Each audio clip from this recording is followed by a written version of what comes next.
오늘 봉독한 예배소서 5장 16절로 20절 말씀을 통해서 따라합시다. 성령 충만함을 받으라.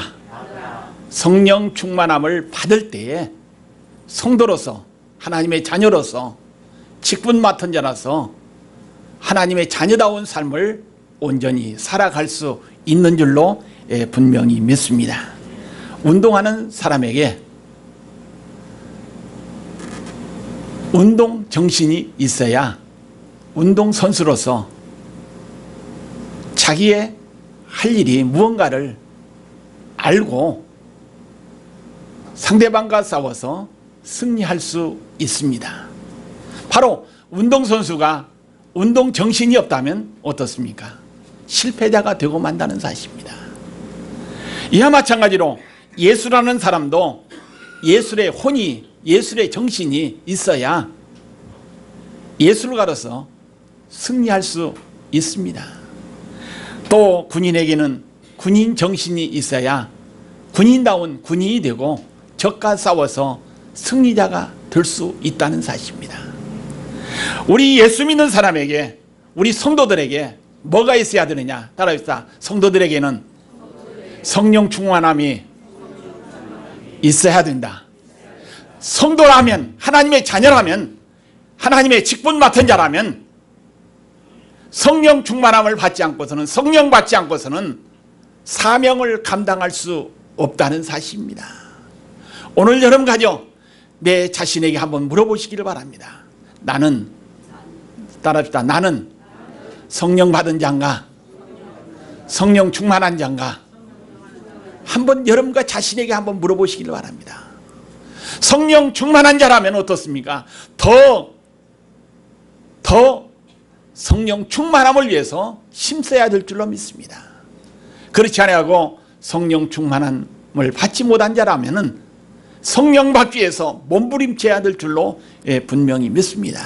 성령은 저절로 주어지는 것이 아닙니다. 성령은 예수님께서 부활을 하시고 하늘로 승천하시기 직전에 제자들에게 마지막 부탁하신 말씀이 뭡니까? 너희가 성령 충만함을 받기 전에는 이 성을 떠나지 말라고 예수께서 부탁하셨습니다. 그래서 오늘 여러분 가져 하나님의 자녀로서, 또 성도로서, 직분 맡은 자로서, 사명자로서 성령 받기 전에는 아무것도 해서 안 된다는 사실입니다. 오늘 여러분 가져 성령 충만함을 받기 위해서 힘쓰는 여러분과 저가 되기를 예수의 이름으로 축원드립니다. 바로 성령 충만함을 받기 위해서는 따라합시다. 하나님의 약속의 말씀을 붙잡고 살아야 된다. 성령 충만함을 받기 위해서는 무엇을 붙잡아야 돼요? 하나님의 약속의 말씀을 붙잡고 살아가야 된다는 얘기입니다. 이게 주일 한 하루만 말씀 붙잡고 사는 것이 아니라, 말씀 따라서 사는 것이 아니라 일주일 내내 순간순간 하나님의 말씀 붙잡고 살아가야 될 줄로 믿습니다. 말씀의 줄을 놓으면 어떻습니까?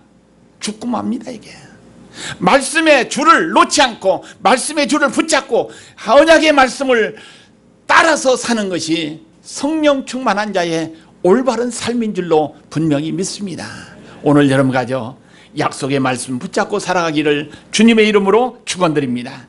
바로 여기서 성령 충만함을 받기 위해서는 은혜의 장소에 모여야 성령 충만함을 받을 수 있다. 따라합시다. 성령 충만함을 받기 위해서는 은혜의 장소에 모여야 성령 충만함을 받을 수 있다. 은혜의 장소는 뭡니까? 하나님이 임재하신 주의 성령이 함께 하시는 그 장소가 은혜의 자리라는 얘기입니다. 이게 말씀이 있는 곳이, 찬양이 있는 곳이, 바로 여기서 기도가 있는 곳이, 또 주의 성령이 함께하는 곳이 바로 은혜의 자리라는 얘기입니다. 은혜의 자리에 참여하는 여러분과 저가 되기를 주의 이름으로 축원드립니다. 그래서 이 은혜의 자리는 바로 성령께서 모이기를 힘쓰라고 우리에게 분명히 말씀하고 있습니다. 모이기를 힘쓰라. 따라합시다. 모이기를 힘쓰라. 내 이름으로 두세 사람이 모인 곳에 내가 그곳에 함께 하시다고 우리에게 분명히 말씀하셨습니다. 주님이 함께하는 자리고 성령이 함께하는 자리고 하나님이 함께하는 자리가 은혜의 장소라는 사실을 이 시간 기억하시길 바랍니다. 그래서 은혜의 장소에 모이기를 힘써야 됩니다. 은혜의 장소에 모여야 됩니다. 이게 모여야 영적인 말씀을 듣고 살아갈 수 있는 줄로 분명히 믿습니다. 지금은 따라합니다. 지금은 말씀의 홍수시대다. 무슨 시대요? 말씀의 홍수시대야. 집에 앉아서 텔레비만 딱 들어도 이 목사님 저 목사님 뭐 무슨 목사님 뭐 유명한 목사님 설교가 줄줄줄 나와요. 그 말씀 듣고 영적인 은혜의 삶 못 살아. 그 사람들보다도 못한다 할지라도 그 유명한 목사님 설교보다 못한다 할지라도 따라합시다. 내 교회 내 목사님 설교를 들어야 은혜 받고 살 수 있다. 그러한 믿음이 은혜의 장소에 모이는 성도들의 자세인 줄로 분명히 믿습니다. 이게 그 믿음 여러분과 저에게 있어야 될 줄로 분명히 믿습니다. 그 다음에 우리가 성령 충만함을 받기 위해서는 사명을 붙잡고 살아갈 때 성령 충만함을 받을 수 있다는 사실입니다. 무엇을 위해서요? 성령 충만함을 받기 위해서. 사도행전 1장 8절 말씀에 오니까 오직 성령이 너희에게 임하시면 너희가 권능을 받고 했습니다.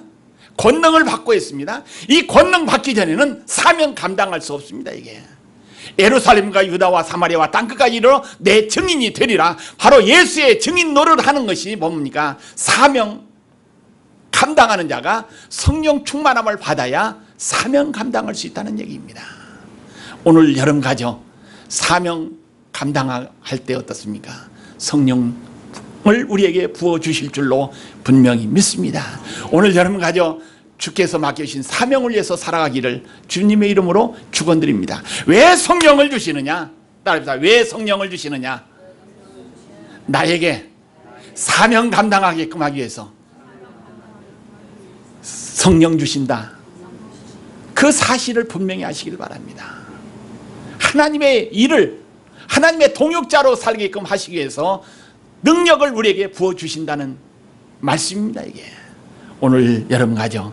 성령 충만한 자가 되어야 되겠습니다. 그래서 우리 성도들에게는 뭐가 있어야 됩니까? 따라합시다. 우리 성도들에게는 뭐가 있어야 되느냐? 성령 충만함이 있어야 된다는 사실입니다. 성령 충만함이 없으면 성도라고 말할 수 없어요. 믿는 사람과 믿지 않는 사람 차이 한번 보십시다.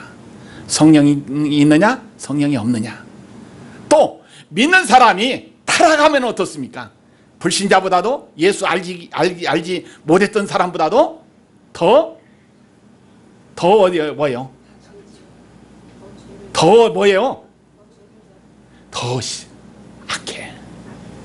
더 불신자보다 더 못합니다. 이게 성령이 우리에게 한번 들어오시면 어떻습니까? 그 성령 떠나지 않게끔 성령 모시고 성령 붙잡고 충만한 생활을 언제까지예요? 하나님 나라 갈 때까지, 천국에 들어갈 때까지, 하나님의 품 안에 안길 때까지 성령 충만한 삶을 살아야 될 줄로 믿습니다. 이게 목사도요, 타락하면 잘못되면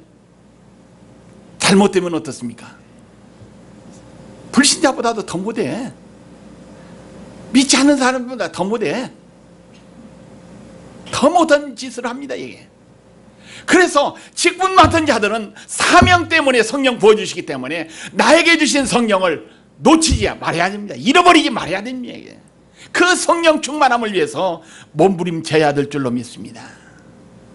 고린도전서 12장 3절 말씀 보니까 그러므로 내가 너에게 알리노니 하나님의 영으로 말하는 자는 누구든지 예수를 저주할 자라 하지 아니하고 또 성령으로 아니하고는 누구든지 예수를 주라 할 수 없느니라. 성령으로 하지 않으면 어떻습니까?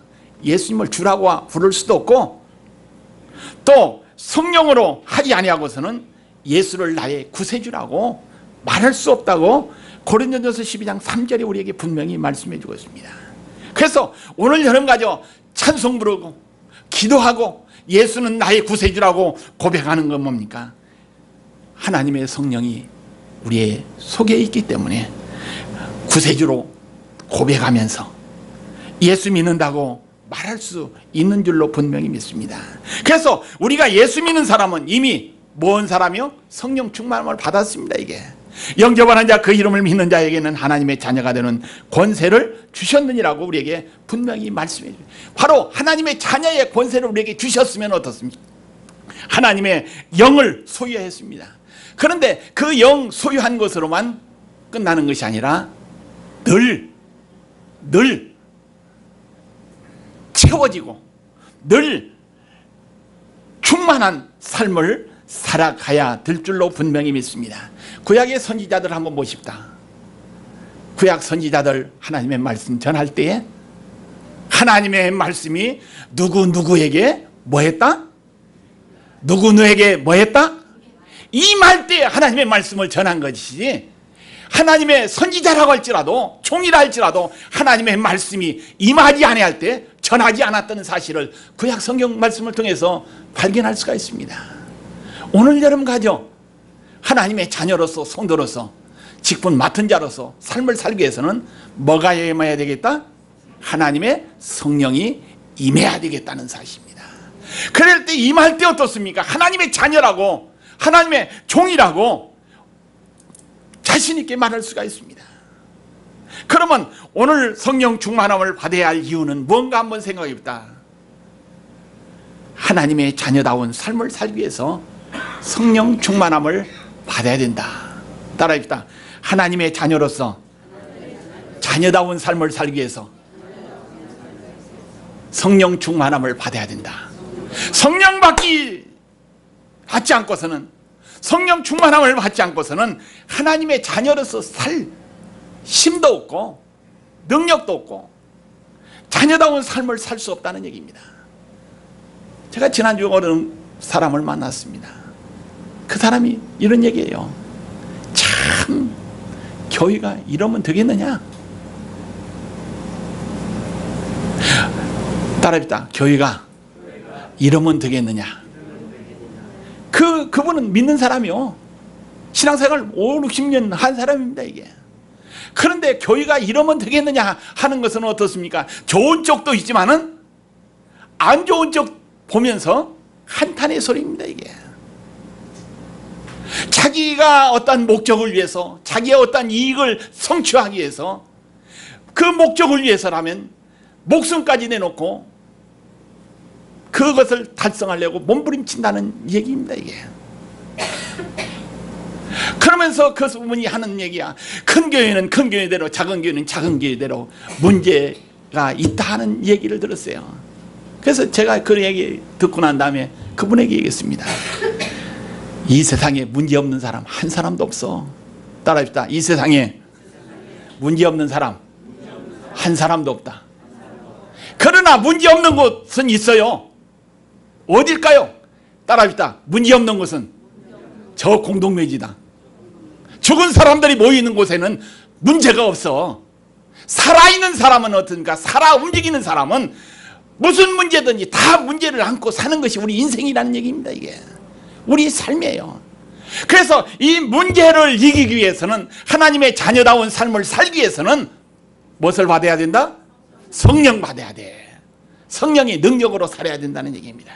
그래서 성령 충만함을 받아야 할 이유는 무언가? 하나님의 자녀다운 삶을 살기 위해서 성령 충만함을 받아야 된다는 얘기입니다. 그래서 예수님을 영접하는 순간에 하나님의 자녀가 되었지만, 신분의 변화가 일어났지만, 하나님의 자녀로서 신분의 변화가 되었다면 신분에 적합한 삶을 살기 위해서 늘 힘을 받아야 합니다. 이게 늘 힘이 있어야 돼요. 에베소서 5장 16절 말씀하니까 세월을 아끼라, 때가 악하니라. 무엇을 아끼라고요? 세월을 아끼라고 했습니다. 뭐하기 때문에? 때가 악하기 때문에 시간을 아끼라는 얘기입니다. 세월을 아끼라고 우리에게 분명히 말씀하고 있습니다. 그래서 이 세월을 아끼라는 말 가운데서 이 세월이라는 흘러가는 시간을 이야기합니다. 이게 지금도 말씀 듣는 이 시간도 똑딱똑딱똑딱똑딱똑딱똑딱 해가지고 시간이 흘러가야 안 흘러가요? 흘러가. 그 시간 붙잡을 사람 한 분도 없어. 아무도 없어. 아무도 없습니다. 우리에게 주어진 이 시간, 세월을 아끼라고 성경은 우리에게 분명히 말씀하고 있습니다. 때가 가기 때문에 아끼라는 얘기입니다. 우리 인생의 우리 인생의 삶 자체, 또 인생의 삶은 너무나도 참 빠른 세상이 우리가 살고 있는 이 인생의 삶입니다. 이게. 그래서 창세기 47장 7절로 10절 말씀 보니까 요셉이 자기 아버지 야곱을 인도하여 바로 앞에 서게 하니 야곱이 바로에게 축복하며 바로가 야곱에게 묻되 네 나이가 얼마냐? 야곱이 바로에게 아뢰되 내 나그네 길의 세월이 130년이다. 내 나이가 얼마 되지 못하였으니 우리 조상의 나그네 길의 연주에 미치지 못하나 험악한 세월을 보냈노라 하고 야곱이 바로에게 축복하고 그 앞에서 나오니라 하신 말씀이 기록이 되어 있습니다. 이 야곱의 삶 자체 130년이라는 세월을 살면서 그 살았던 세월을 따라합시다. 나그네 생활이라고 이야기했다. 이 나그네는 어떻습니까? 정착한 삶이 아니죠. 하루하루 지나간 여행자의 삶으로 끝나는 이러한 삶이었다고 이야기하고 있습니다. 그래서 야곱은 자기의 삶을 나그네 생활이라고 또 바로에게 말했지만은 모세는 시편 90편 10절 말씀 보니까 우리의 연수가 70이요 강건하면 80이라도 그 연수의 자랑은 수고와 슬픔뿐이요 신속히 가니 우리가 날아가나이다 하신 말씀입니다. 이게 모세도 빨리 지나가는 삶이라고 이야기했습니다. 그래서 죄를 짓고 악을 행하는데 우리의 귀한 시간을 빼앗기지 말고 하나님 기뻐하는 쪽으로 하나님의 영광을 위해서 좋은 일을 하는데 세월을 아껴서 사용하는 여러분과 저가 되기를 주의 이름으로 축원드립니다. 세월 아껴야 돼요. 시간 아껴야 됩니다. 이게 하나님 앞에 서서 심판받을 때에 잘했다 칭찬받는 종이 되기 위해서는 세월 아끼라는 얘기입니다. 우리 지난주 성경 공부 한 말씀 가운데서 마지막 뭐가 있다고요? 최후에는 뭐가 있다고요? 뭐가 있어요? 심판이 있다고 우리에게 분명히 말씀했습니다. 그 하나님의 심판을 준비하면서 사는 삶을 살기 위해서는 세월을 아끼는 길밖에 없습니다. 이게 한 시간이라도 의뢰받는 시간은 한 시간이라도 좋은 일에 한 시간이라도 되게 해서 하나님의 영광을 위해서 살고자 또 사명을 위해서 살고자 몸부림쳐야 될 줄로 믿습니다. 에베소서 5장 17절 말씀이니까 그러므로 어리석은 자가 되지 말고 오직 주의 뜻이 무엇인가 이해하라고 우리에게 분명히 말합니다. 어리석은 자의 삶을 살지 말라는 얘기입니다. 바르게서 하나님의 뜻이 무엇인가 날마다 이해하면서 살아가라고 우리에게 분명히 말씀해 주고 있습니다. 그 다음에 에베소서 5장 18절 말씀 보니까 술 취하지 말라 이는 방탕한 것이니 하신 말씀이 기록이 됐습니다. 바로 술 취해가지고 술 취하면 저희 아버지가 술 대장이었어. 뭔 대장이었어요? 술 대장이었어. 언젠가 말씀드린 적이 있습니다. 옛날에는 양주장 해가지고 큰 그 통에 말이죠. 그게 말 같은 그 통에 술을 받아가지고 술집마다 이렇게 해서 막걸리 파는 집마다 배달해서 자전거 타고. 그런데 저희 아버지가 그 술 그 큰 말 그것을 못 들어도 여기다는 놓고 가는 사람이요. 뭔 사람이라고요? 들고는 못 들어가도 못 들어도 배는 채고 가는 사람이에요. 술을 그만큼 술. 그런데 저희 아버지가 술을 드시고 나면요 좋아가지고요 막 노래도 부르고 막 신나가지고 막 호자 막 이렇게 그 신나서 노래 부르는 것을 보니까요 다 아무것도 아니야. 술 깨고 나면 내가 언제 그랬어? 언제 불렀어? 그래요. 그런데 우리가 세상 술에 취하지 말고 무슨 술에 취하라고 했어요? 성령의 새 술에 취하라는 얘기입니다. 이게 바로 그래서 생시든 또 여기서 무슨 시든 언제든지 간에 성령의 새 술에 취하면 어떻습니까? 늘 하나님 기뻐하는 쪽으로, 사람들을 기분 좋게 하는 쪽으로 삶을 살아갈 수 있기 때문에 세상 술에 취하지 말고 무슨 술에 취하라? 성령의 새 술에 취하라고 우리에게 분명히 말씀해 주고 있습니다. 그 다음에 두 번째, 성령 충만함을 받아야 할 이유가 뭡니까? 이 세대가 악하기 때문에 승리하기 위해서는 성령 충만함을 받아야 된다는 얘기입니다. 에베소서 5장 18절 말씀 보니까 오직 성령으로 충만함을 받으라. 우리가 살고 있는 이 시대는 악한 시대가 판을 치고 있는 세상입니다. 이게 또 우리가 살고 있는 이 시대는 위기의 시대입니다. 이게 우리가 살고 있는 시대는 불확실한 미래의 삶을 살고 있는 것이 우리의 삶입니다. 영적으로 볼 때 얼마 남지 않는 시대 말세에 살고 있는 것이 오늘의 시대라는 얘기입니다. 악한 마귀가 우는 사자처럼 삼킬자를 참고 있는 이 시대입니다. 이게 이러한 시대를 승리하기 위해서는 하나님의 영광을 드러나기 위해서 무엇을 받아야 된다? 따라합시다. 성령 충만함을 받아야 된다.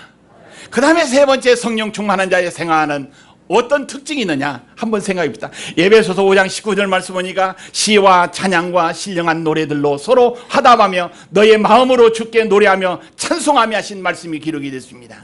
바로 성령 충만한 자가 될 때 성령의 노래를 부를 수 있는 것이 가능하다는 얘기입니다. 이게 술 먹어야만이 세상 노래를 부르듯이 바로 성령 충만함을 받아야만이 신령한 노래를 부르면서 살 수 있다는 얘기입니다. 그래서 오늘 여러분과 예수 믿는 사람들은 따라합시다. 신령한 노래를 부르면서 살아야 된다. 신령한 노래 부르기 위해서 영적으로 성령 충만함을 받아야 될 줄로 분명히 믿습니다. 바로 우리가 성령 충만함을 받기 위해서는 감사가 가능하다는 얘기입니다. 성령 충만함을 받지 않고서는 감사할 수 없어요. 성령 충만한 자는 감사가 있습니다. 감사는 다른 축복을 가져옵니다. 바로 그래서 하나님은 성령을 사모하는 자에게 성령을 부어주신다고 우리에게 분명히 말씀해 주셨습니다. 그래서 성령 충만한 자가 되어서 늘 감사가 넘치는 이러한 삶으로 살아가기를 주의 이름으로 축원드립니다. 바로 그 성령 받은 자의 특징은 복종하는 생활을 할 수 있기 때문에 성령 충만함을 받아야 된다는 얘기입니다. 그래서 에베소서 5장 21절 말씀 보니까 그리스도를 경외함으로 피차 복종하라. 따라합시다. 그리스도를 경외함으로 피차 복종하라. 바로 복종 생활하는 거 그리스도를 경외할 때 가능합니다. 이게 나를 낳아주시고 길러주신 아버지 어머니에게 효도하기 위해서는 그 아버지를 경외할 때 어떻습니까? 경외하는 마음이 있을 때 어떻습니까? 효도할 수 있습니다. 아버지의 말씀을, 어머니의 말씀을, 부모의 말씀을 무겁게 여길 때 어떻습니까? 경외하는 마음이 생깁니다. 이게 그러나 아버지 어머니를 우습게 여기면 경외하는 마음이 없죠. 목사도 우습게 하려면 목사 경외하는 마음이 없어요. 또 예수님을 경외하게 여기 무겁게 생각하지 않으면 경외할 수 없습니다. 이게 하나님을 무섭게 무겁게 생각하지 않으면 하나님을 경외할 수 없다. 그래서 우리가 복종 생활하기 위해서는 무겁게 생각하시길 바랍니다. 남편 무겁게, 또 부인 무겁게, 자식들도 다 무겁게, 가볍게 여기지 말고 무겁게 여기면서 살아갈 때 어떻습니까? 피차 복종 생활할 수 있는 줄로 믿습니다. 여기에서 이 경외라는 것은 뭡니까? 존경한다는 뜻입니다. 이게 여기에서 경외하는 것은 높이는 것을 이야기하고 있습니다. 오늘 여러분과 피차 복종하는 삶을 살기 위해서 성령 충만한 삶을 살아가기를 예수의 이름으로 축원드립니다. 마지막으로 성령 충만한 자의 특징은 뭡니까? 죄를 지을 때 두려운 마음이 생기게끔 하는 것이 성령 받은 자의 특징이라고 얘기할 수가 있습니다. 성령이 우리 안에 거하지 아니하면, 성령이 내 안에 계시지 않으면 어떻습니까? 죄를 짓고도 잘못된 일을 하고도 그냥 무대접니다. 이게 무대죠. 그러나 성령 충만함을 받으면 어떻습니까? 조그마한 일만 잘못해도 어떻습니까? 두려운 마음이 생깁니다. 그래서 늘 성령 충만한 자의 삶을 살면 어떻습니까? 죄와 싸워서 승리자가 될 수 있어요. 그러나 성령 충만함을 받지 않으니까 두려운 마음이 없어지기 때문에 하나님을 제대로 경외하지 못하기 때문에 하나님의 영광을 위해서 살아갈 수 없는 줄로 믿습니다. 오늘 여러분 가져 성령 충만함을 받기 위해서 은혜의 자리에 모이고 또 하나님의 약속의 말씀 붙잡고 또 사명을 위해서 살아가는 한신재단 성도들이 다 되기를 예수의 이름으로 축원드립니다. 기도하십시다. 하나님 아버지, 성령 충만한 자가 되어서 이 세상을 이기는 재단 성도들이 다 되게끔 주여 축복하옵소서. 예수의 이름으로 간절히 기도하옵나이다. 아멘.